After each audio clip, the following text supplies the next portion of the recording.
Account Receivable Setup.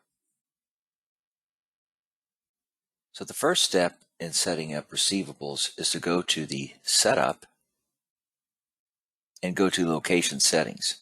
There are some defaults in here that you want to be aware of.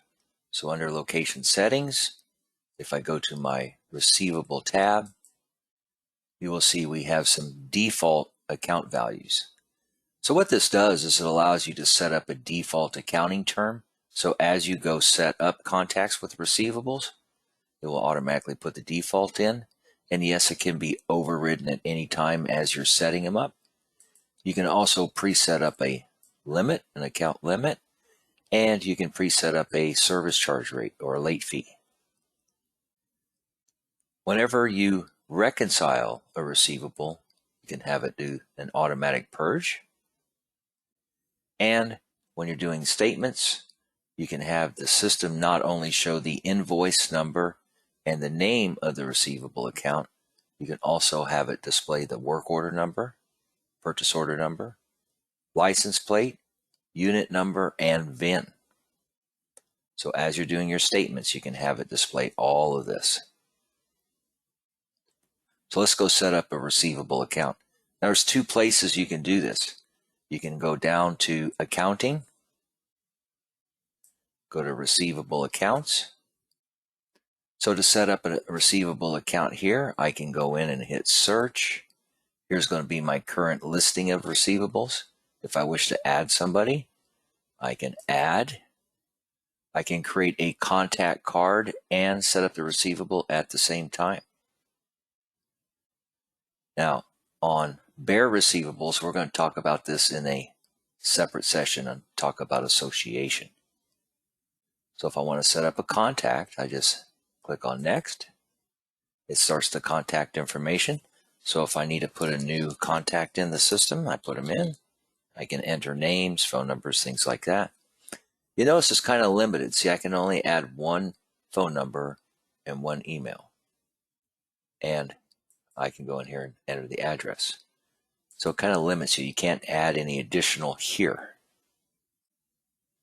There is an action button that you got to go down to put extras in. If I hit Next, now you see it brought over my default, net 30. I set my account limit, whatever it's going to be. Service charge. I can pre-set up how do I want to do the statements. Do I want to print them or email them? And it'll pull this from the contact card. At the very top, it'll automatically put that contact's name in and an account number. Now you can use your own numbering system if you wish. This is just an automatic here. That's all this is.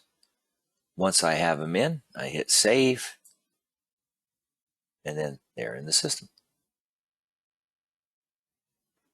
If I need to update, I can right-click, edit on any account.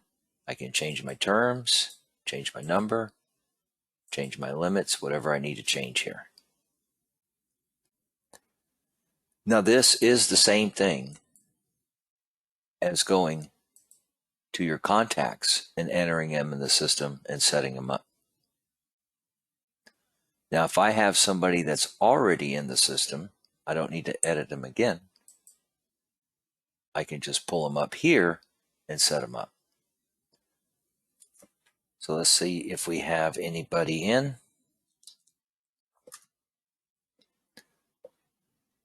So if Mr. White is a customer and I decide I want to set them up with a receivable account, I just simply right-click, edit, go to my details, and then I go to accounting here, and then I can go set up the receivable here.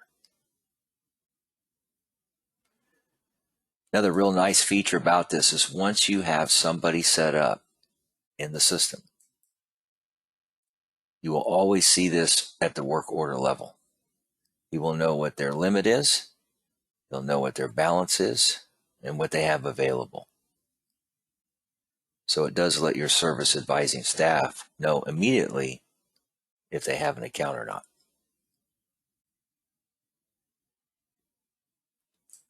That's the basics of setting up a receivable account.